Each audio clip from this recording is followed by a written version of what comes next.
అస్సలాము అలైకుం రహమతుల్లాహి బర్కాతుహు. హిందూ సోదరులకు వందనం. సోదరులారా, ఏదైతే రాయచోటిలో క్షణిక ఆవేశంలో జరిగిన దుర్దుష్టకరమైన సంఘటన ఏదైతే ఉందో దాని మీద ఆంధ్ర రాష్ట్రంలో ఉన్న ప్రతి ఒక్కరు కూడా విచారం వ్యక్తం చేస్తుంటే కొన్ని సంస్థలు కొంతమంది వ్యక్తులు దాన్ని ఒక ఇష్యూ లాగా చేసి గందరగోళం ఆంధ్ర రాష్ట్రంలో సృష్టించాలా, ఆంధ్ర రాష్ట్రంలో మత విద్వేషాలను పెంచి పోషించాలని చెప్పి కుట్ర చేస్తున్నారు. ఈ కుట్రను ప్రతి ఒక్కరు కూడా తెలుసుకోవాలా. ఎందుకంటే ఏదైతే వీరభద్ర స్వామి ఊరేగింపు రాయచోటిలో జరిగిందో ఆ ఊరేగింపు మసీద్ దగ్గర వచ్చినప్పుడు అక్కడ ఉన్న హిందూ సోదరులు కొంతమంది యువతను రెచ్చగొట్టి ఆ ఊరేగింపులో జై శ్రీరామ్ అని చెప్పి ఇంకా రకరకాలుగా అసభ్యకరమైన పదజాలాలతో వాళ్ళు నినాదాలు చేసినారు. దానికి సంబంధించిన వీడియోలు వచ్చినాయి. అదేవిధంగా వాళ్ళు అక్కడ నినాదాలు చేస్తున్నప్పుడు ముస్లిం యువకులు కొంతమంది మసీదు బయట అక్కడ చుట్టుపక్కల ఉన్న వాళ్ళందరూ కూడా ఈ ఊరేగింపులో వచ్చే వాళ్లకు వ్యతిరేకంగా వాళ్ళు కూడా నినాదాలు చేశారు. రెండు చేతులు కలిస్తేనే శబ్దం వస్తుంది. ఒక్క చెయ్యి ఎంతసేపు ఊపుకున్నా గానీ శబ్దం రాదు. ఇరు వర్గాల్లో తప్పు ఉంది కాబట్టి అక్కడ ఘర్షణ జరిగింది. ఈ ఘర్షణను ఏ విధంగా మనం ప్రశాంతపరచాలా, ఆంధ్ర రాష్ట్రంలో ప్రశాంతమైన వాతావరణం ఏ విధంగా తీసుకొని రావాలని చెప్పి ఒక పక్క మనం అందరం ప్రయత్నం చేస్తుంటే కొంతమంది మతోన్మాదులు, అది ముస్లింలలో ఉన్న వాళ్ళు కానివ్వండి లేదా హిందూ సోదరులు ఉన్న వాళ్ళు కానివ్వండి, మత విద్వేషాలను రెచ్చగొట్టే వెధవలు చేస్తున్న ప్రయత్నాలను ప్రతి ఒక్కరు కూడా తిప్పికొట్టాల్సిన ఆవశ్యకత ఉంది. ఒక MLA, Adoni MLA doctor Parthasarathy అంట. ఈ డాక్టర్ పార్థసారథి గారు, మీరు డాక్టరా లేకపోతే మీరు ఏదైనా ఈ మూలలకు నాటు మంది ఇచ్చే నాటు వైద్యుడు అనేది నాకు అర్థం కావటం లేదు. ఒక శాసనసభ్యుడు లాగా ఉండి ఒక డాక్టర్ చదువుకున్న మీరు హిందూ సోదరులకు రక్షణ కోసం అక్కడ ఉన్న పసిబిడ్డలకు అన్యాయంగా కేసుల్లో వేశారు. వాళ్ళని ఏ విధంగా రక్షించాలని దాని మీద మీరు అసెంబ్లీలో చర్చించండి. మేమందరం కూడా హర్షిస్తాము.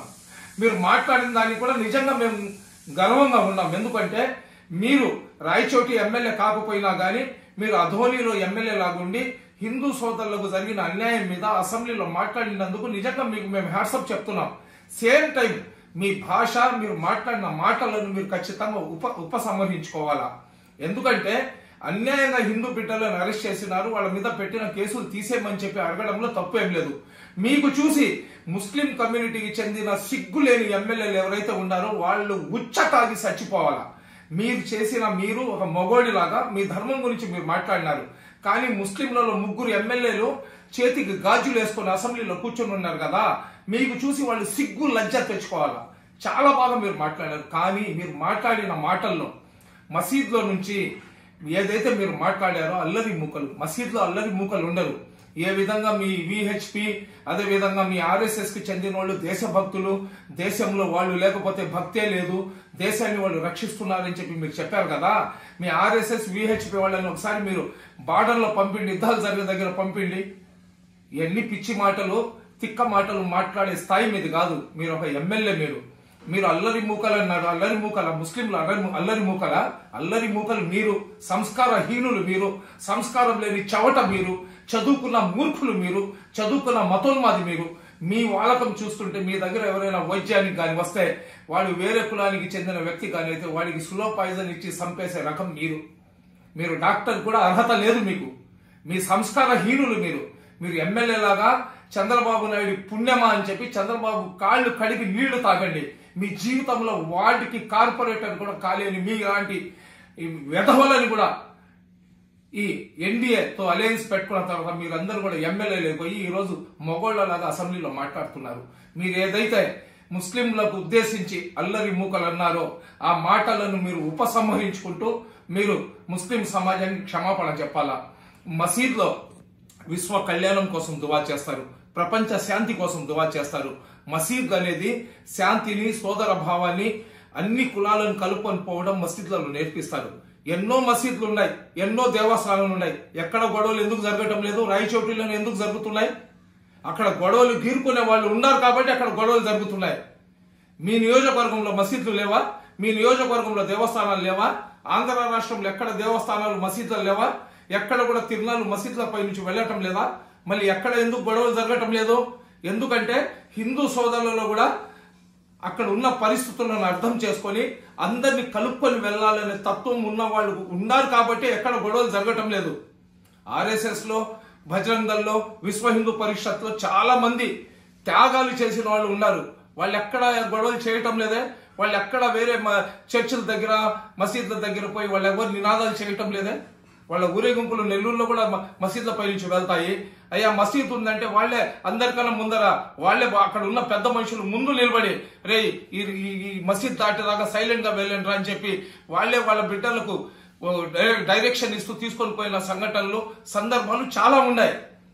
ఏదైతే రాయచోటిలో జరిగిన సంఘటనలు మీరు మాట్లాడితే ఎస్ఐని సస్పెండ్ చేయాలా, సిఐని సస్పెండ్ చేయాలా, పోలీసు వాళ్ళు లేకపోతే మీ పరిస్థితి ఏంది ఒకసారి ఆలోచించుకోండి.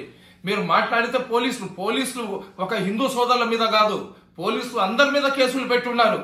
ముస్లింల మీద కేసులు పెట్టున్నారు, హిందూ సోదరుల మీద కూడా కేసు పెట్టున్నారు. వాళ్ళ మీద 307 పెట్టారన్నారు. 307 పెట్టారంటే పోలీసు వాళ్ళు అబద్ధం చెప్పాల్సిన అవసరం ఏముండదు వాళ్ళ దగ్గర. దానికి సంబంధించిన పూర్తి రికార్డ్స్, పూర్తిగా ఆ వీడియో క్లిప్పింగ్స్, అక్కడ ఎవరెవరు ఏమేమి మాట్లాడారని అన్నీ ఉన్నాయి. నేనేం ముస్లింలకు ఒకళ్ళతో తీసుకొని రావటం లేదు, లేదా హిందువులకు వ్యతిరేకంగా నేను మాట్లాడటం లేదు. అమాయకమైన రెచ్చగొట్టిన యధవలు, రెచ్చగొట్టిన నపుంసకులు, వాళ్ళ బిడ్డలేమో హాయిగా ఇళ్లలో ఉన్నారు. రెచ్చిపోయిన అమాయకులు, అది ముస్లింలు కానీ హిందువులు కానీ జైళ్లలో వెళ్ళిపోయి ఉన్నారు. వాళ్ళ తల్లిదండ్రులు ఈ రోజు రోధిస్తున్నారు. తల్లిదండ్రుల కళ్ళలో నుంచి రక్తం వస్తుంది. ఒక బిడ్డ జైల్లో వెళ్ళిపోతే అది హిందువులు కానీ ముస్లింలు కానీ ఎవరైనా కానీ ఏ తల్లిదండ్రులు అన్నం తినలేదు. ఈరోజు అన్యాయంగా ఏం చెయ్యని పాపానికి ఆ దేవుడి యొక్క భక్తి కోసం వెళ్ళారు. జై శ్రీరామ్ అన్నవాడు కూడా జైల్లో ఉన్నాడు. నారే తక్బీర్ అల్లాహు అక్బర్ అన్నవాడు కూడా ఈరోజు జైల్లో ఉన్నాడు. ఎవరు దానికి బాధ్యులు? ఎవరు దానికి కారణం? ఏ శ్రీరామచంద్రుడు చెప్పాడా, లేదా అల్లా చెప్పాడా మీరు నినాదాలు ఇచ్చి జైల్లోకి వెళ్ళమని చెప్పి, అందరినీ కలుపుకొని జీవించమని చెప్పి ఏ దైవం చెప్పినా, ఏ గ్రంథం చెప్పినా ఆ సందేశం ఇస్తుంది. దాన్ని తీసుకొని వచ్చి ఒకళ్ళకొకళ్ళు రెచ్చగొట్టుకొని దేవుళ్ళు సపరేట్ అయితే ఆకాశం భూమి రెండు అందరికి ఎందుకు ఇచ్చాడు? మీ దేవుడు సపరేట్ గానే అయితే మీకు సపరేట్ ఆకాశం, సపరేట్ భూమి ఇవ్వాలా? మా అల్లా ఇదైతే అల్లా ముస్లింలకు సపరేట్ ఆకాశం, సపరేట్ భూమి ఇవ్వాలా? కానీ ఈ దేవుళ్ళ మీద మేము కొట్టుకుంటున్నాం. కానీ సృష్టి యొక్క రహస్యం ఏంది? అందరికి ఒకే ఆకాశం ఇచ్చారు, అందరికి ఒకే భూమి ఇచ్చారు. ఎందుకు ఈ విధంగా రెచ్చగొట్టి మీరు ఆ రాష్ట్రాన్ని నాశనం చేయాలనుకుంటున్నారు? నాకైతే అర్థం కావటం లేదు. అక్కడ ఎవరైతే ఈ కేసులు, బిడ్డల మీద కేసులు పెట్టారో ఆ కేసులను ఉపసంహరించండి, ఆ కేసులను తొలగించండి. వాళ్ళ మీద పెట్టిన సెక్షన్లను బెయిలబుల్ సెక్షన్ లాగా పెట్టి ఒక ప్రశాంతమైన వాతావరణంలో హిందూ ముస్లిం సోదరులతో ఒక సమావేశాన్ని ఏర్పాటు చేసి ఆ కేసులను పూర్తిగా తొలగించి ఆ బిడ్డలకు విముక్తి కలిగించండి. మళ్ళీ ఫ్యూచర్ లో ఇటువంటి గొడవలు జరగకుండా ఉండే విధంగా ఏదైనా ఒక బైండ్ ఓవర్ రాయించుకుంటే బాగుంటుందని ప్రతి ఒక్కరు ప్రయత్నం చేస్తున్నారు. మీరు మాట్లాడితే మీరు అక్కడ ఎవరైతే అక్కడ ఉన్నారో ఎమ్మెల్యే, మంత్రి గారు, అతన్ని కూడా మీరు అవమానపరిచే విధంగా మీరు మాట్లాడుతున్నారు. ఆ శాసనసభ్యుడికి తెలియదా అతని నియోజకవర్గంలో ఏం జరిగింది ఏందనేది? ఒక నియోజకవర్గం గురించి మాట్లాడే హక్కు మీకు ఎవరిచ్చారు? అంటే మీరు ఏదైనా దేశక నేత అయిపోవాలనుకుంటున్నారా?